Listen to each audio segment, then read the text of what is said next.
నమస్తే, welcome to college TV. ఇప్పుడు ఆమన్గల్లోని పులిగోనిపల్లి తండలో ఉన్నాం మనం. ఇప్పుడు అయితే ఇక్కడ రామ్దాస్ అనే ఒక వ్యక్తి కూడా వాళ్ళ భార్యని అలాగే వాళ్ళ కొడుకుని చిన్న కూతురుతో సహా చంపేయడం జరిగింది. ఇంత కిరాతకంగా చంపాడంటే కన్న కొడుకుని కన్న కూతురుని కూడా చంపేంత కిరాతకుడుగా మారిందంటే అసలు ఏం జరిగి ఉంటుంది? అదే సమయంలో వాళ్ళ ఆయనకి ఇంకా ఇద్దరు కూతుర్లు ఉన్నారు. ఒక పెద్ద కూతురేమో వాళ్ళ ఫ్రెండ్ వాళ్ళ ఇంట్లో పడుకోవడానికి పోయింది, ఇంకో కూతురేమో హాస్టల్లో చదువుకున్న పరిస్థితి. ఒకవేళ వాళ్ళు కూడా ఇక్కడ ఉంటే వాళ్ళు కూడా రామ్దాస్ కోపానికి కూడా బలయ్యేటువంటి పరిస్థితి కూడా ఉండేది. అయితే వాళ్ళ చిన్న కూతురు కూడా ఇక్కడ ఉంది, మనం మాట్లాడే ప్రయత్నం అయితే చేద్దాం. నమస్తే అమ్మా. సార్ ఎట్లా చనిపోయిందో నాకు తెలియదు సార్. 2 పిఆర్ఓలు వచ్చిండంట సార్. ఇంకా మా డాడీ ఉన్నాడు సార్, ఇంకా మూతేగాడు ఉన్నాడు సార్. ఉప్పు ఏమో సార్ లోపల పెట్టి చంపారు ఉప్పు. మా మమ్మీ ఏమో సార్ జీబేమో ఇట్లా తీస్తుంది సార్ మా మమ్మీ. ఇప్పుడు ఎవరు లేదు సార్, ఆ ఇల్లు ఇట్లానే ఉంది సార్, మా మమ్మీ బట్టలు ఇట్లానే ఉంది సార్. వాళ్ళకందరికీ ఉరి శిక్ష అయ్యండి సార్, అలా అందరికీ ఉరి శిక్ష సార్. మా మమ్మీకి ఎవరెవరు చంపారో కానీ అందరికీ ఉరి శిక్ష అయ్యండి సార్. మా తాత ఇప్పుడు వరకు మా తమ్ముడు కూడా కొట్టలేదు సార్, మా మమ్మీకి కూడా కొట్టలేదు సార్, మా చిన్న పిల్లకు కూడా కొట్టలేదు సార్. ఎవరు కొట్టలేదు సార్, కొట్టలేదు సార్, ఎవరు కొట్టలేదు సార్. మా తమ్ముడు ఏది అడిగినా కూడా నేను ఇస్తాను సార్. వాళ్ళ ఫ్రెండ్ ఏం పడిపోతాడు సార్, ఒక మామిడికాయ తెంపుకొని వస్తారు సార్, ఇంకా తింటారు సార్. వాళ్ళు ఏడుస్తున్నారు సార్. టీచర్ ఏమో సార్ ఒక దెబ్బ కొట్టలేదు సార్. మా చెల్లెకి కూడా ఒక దెబ్బ కొట్టలేదు సార్. ఎవరు కొట్టలేదు సార్. ఇప్పుడు నువ్వు కూడా ఇంతవరకు ఒక చిన్న దెబ్బ కూడా కొట్టలేదు సార్. ఎవరైనా వేరే వాళ్ళు కొడితే నేను కొడతా సార్, మళ్ళీ కొడతా సార్.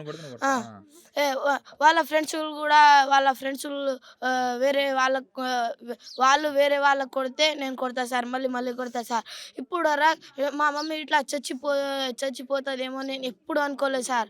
ఎప్పుడు ఫస్ట్ టైం చూస్తున్నా సార్, ఈ బంజారాలో ఫస్ట్ టైం చూస్తున్నా సార్. ఆ తెలుగు వాళ్ళు చేసిర్రు కానీ ఈ ఫస్ట్ టైం చూస్తున్నా సార్. ఎట్లుండే అంతకు ముందు కూడా ఏమన్నా గొడవలు అయ్యేదా మీ నాన్నకి? సార్ ఫుల్ గొడవలు అయినాయి సార్.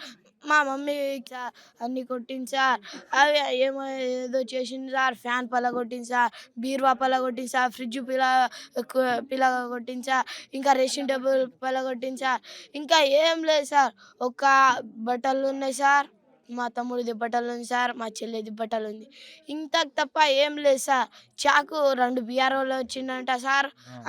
రోజు సార్ ఆ గుట్ట మీద కూర్చుంటారు సార్, లైట్ వేస్తారు సార్, గంజాయి తాగి అక్కడే ఉంటారు సార్. మీ నాన్న అక్కడే ఉంటాడు ఆ గుట్ట మీద?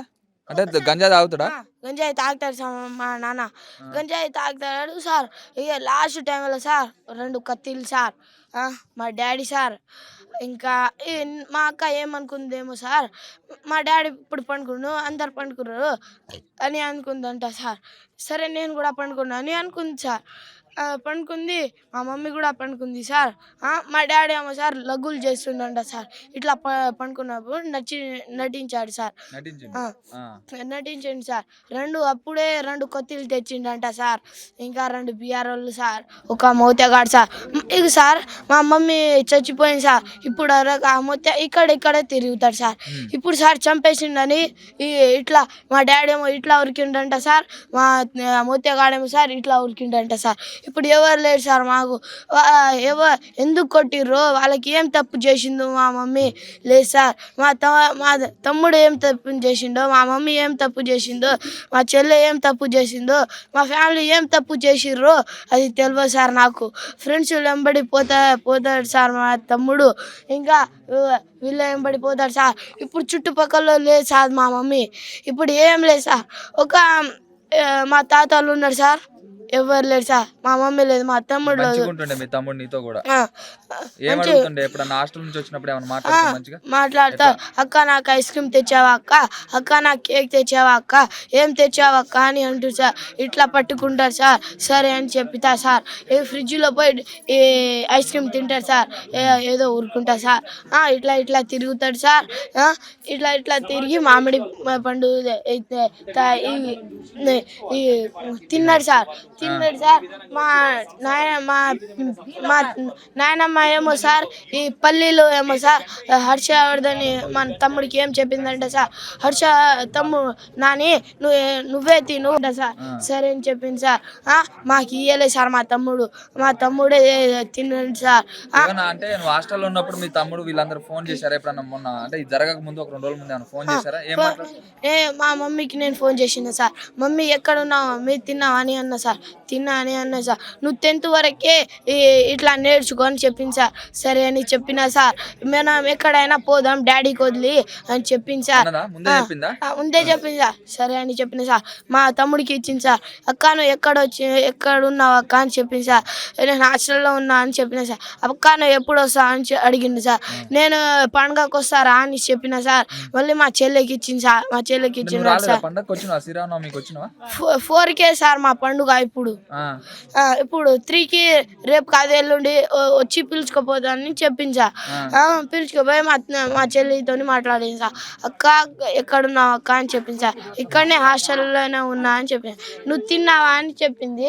సరే అని చెప్పిన సార్. అయితే మా చెల్లి పోయి మా డాడీకి ఇచ్చింది సార్. సాయంత్రం 6 మండే సార్. 6కి ఏమో సాయంత్రం 6కి ఏమో సార్ నేను ఇప్పుడు రావాలా నీకు పిలుచుకోవడానికి అని చెప్పింది సార్. ఏమో దాన్ని చెప్పేసిన సార్. నేను ఇప్పుడు పొద్దుగల చచ్చిపోతున్నా అని చెప్పింది సార్. నాకు చెప్పింది సార్. ఎందుకు అని చెప్పిన సార్. ఏం లేదని చెప్పింది సార్. నేను పొద్దుగల చచ్చిపోతున్నా మా పాప అని చెప్పింది సార్. నేను ఏం అనలేదు సార్. మంచిగా చూసుకుంటాడా మీ నాన్న? ఒకరోజు చూసుకుంటా సార్, ఒకరోజు ఇట్లానే పడేస్తారు సార్. ఇట్లానే పడేసి ఇప్పుడేమో సార్ మా మమ్మీ ఎక్కడైనా వేరే వాళ్ళకి ఇల్లు దగ్గర పోయినా ఒక చెప్పులు కొనిపించింది సార్, బట్టలు కొనిపించింది సార్, అన్నీ కొనిపించింది సార్. మేము పుట్టిన నుంచి కన్నా మా డాడీ ఏం కొనిపించలేదు సార్. మా మమ్మీకి కూడా ఏం కొనిపించలేదు సార్. ఏం కొనిపించలేదు సార్. లాస్ట్ మమ్మీకి ఒక చీర కూడా కొనిపించలేదు సార్. వేరే వాళ్ళు భర్తలు చీర కొనిపిస్తారు సార్, ఏదైనా కొనిపిస్తారు సార్. మా డాడీ ఏమో ఏం కొనిపించాడు సార్. ఈ చీరలేమో లోపలే ఉన్నాడు సార్. మా తమ్ముడు బట్టలేమో లోపలే ఉన్నాడు సార్. మా తమ్ముడు బర్త్డే కూడా దగ్గర వచ్చింది సార్. ఇప్పుడు తెలియదు సార్. దగ్గర వచ్చింది సార్, ఎండాకాలంలోనే సార్. మా మమ్మీ వాళ్ళ అక్క చెల్లె కూతురు సార్ మా తమ్ముడు కోసం బట్టలు తెచ్చింది సార్. మా మమ్మీ కోసం బట్టలు తెచ్చింది సార్. షూస్లు తెచ్చింది సార్. అన్నీ తెచ్చింది సార్. మా డాడీ ఒక్క బట్టలు కూడా ఇప్పియలేదు సార్. ఏమి ఇప్పియలేదు సార్. ఇదే సార్ మా డాడీకి అయితే మా మమ్మీకి మా తమ్ముడికి మా చెల్లికి ఎవరెవరో కొట్టిరో కానీ అందరికి ఊరి శిక్ష అయ్యండి. ఇక్కడికి నిన్ను తీసుకొని వచ్చినప్పుడు నీకు చెప్పారు అక్కడ హాస్టల్లోనే ఇట్లా అయిందని చెప్పారా? చెప్పలేదు సార్. కొంచెం పండుగ ఉంది రమ్మని చెప్పిన సార్. ఇట్లా నేను వచ్చిన సార్. బ్యాగ్ అక్కడి పడేసిన సార్. ఇట్లా దుంకినా సార్. మా తమ్ముడు కనిపించింది సార్. మా తమ్ముడు కనిపించిండే సార్. మళ్ళీ మా మమ్మీ కనిపించింది సార్. ముఖం మీద అన్ని రక్తం ఉన్నాయి సార్. ఒక మీద అన్ని రక్తం ఇట్లా దుంకుతున్నా సార్. డాక్టర్ ఏమో చేయి అడ్డం పెట్టింది సార్. అనుకున్నా సార్. ఫస్ట్ ఏమో చచ్చిపోతా అంటుండు. మా నాన్న చచ్చిపోతుండేమో అని అనుకున్నా సార్. అయితే మా తమ్ముడు చచ్చిపోయింది సార్. మా మమ్మీ చచ్చిపోయింది సార్. నేను అనుకోలేదు సార్ మా మమ్మీ మా తమ్ముడు చనిపోరు అని అనుకోలేదు సార్ నేను. ఇప్పుడు లాస్ట్ మా డాడీ ఏమంటారు సార్, చేతిలో తమ్ముడు చావు నా చేతిలో, అందరి చావు నా చేతిలో. మా తాత కూడా సార్ 3-4 రోజులు గండి కాస్తున్నాడంట సార్ మా తాతకి చంపడానికి. అయితే మా మమ్మీకి మా తమ్ముడికి మా చెల్లికి చంపేసిర్రు సార్. 2 బిఆర్ఓలు వచ్చిరంట సార్. మా డాడీ సార్ ఇంకా మోతేగాడు సార్ వాళ్ళందరూ వచ్చి మా మమ్మీకి చంపేసి వెళ్ళి ఉరి శిక్ష సార్. మరి ఇప్పుడున్న వాళ్ళల్లో కూడా చాలా మంది కూడా ఇవన్నీ జరుగుతున్నాయి, ఎవరికి శిక్షలు పడట్లే. మరి నువ్వు ఏ శిక్ష పడాలనుకుంటా, ఎంత గట్టిగా పడాలి, ఎంత తొందరలో పడాలనుకుంటున్నావు? గట్టిగా పడాలి సార్. చచ్చిపోవాలి ఇంత గట్టిగా పడాలి సార్.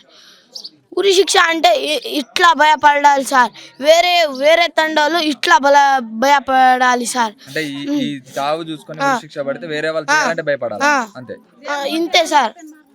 ఈ మొత్తగాడికి మా డాడీని 2 బీఆర్ వాళ్ళకి చంపేయండి సార్. ఎంత ఉరి శిక్ష అంటే గట్టిగా ఉరి శిక్ష సార్. వేరే వేరే అన్న వాళ్ళు కూడా వేరే తాత వాళ్ళు కూడా అందరు భయపడతారు సార్. ఈ ఊరోళ్ళు అందరు భయపడతారు సార్. ఇదే సార్ అందరికీ ఉరి శిక్ష వేయండి సార్. ఇదే సార్.